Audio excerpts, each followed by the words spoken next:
which were their study of the Quran. Of course, he knocked on the door. They recognized his voice.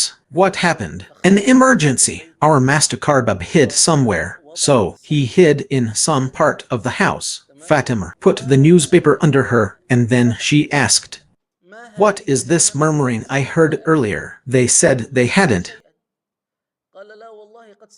heard anything. He said, "No, by God, I have heard. And perhaps you too have converted and followed Muhammad." Of course, the awe of our master Umar, and this information, as if it were the boldness of our master Said bin Zaid. So he said to him, "What if, O Umar, the truth is contrary to your religion?" He said, "If you were to convert, then strike him." We will not enter into a discussion now. Laughter. Yes, since you entered into this approach, which is, what if the truth is contrary to your religion? It seems you actually did it. So he struck him. Then his sister came to defend her husband, so he slapped her, so much so that she bled, and he regretted that. Here, our master Umar began to regret that, and it seems that in her impulsiveness, he saw the scroll she was reading, so he wanted to take it from her. So she took it from him and said, "This is not permissible for you." He said, "I want it," meaning, I want to read it, for what I said has come to pass. So she said, "You are impure, and this is not,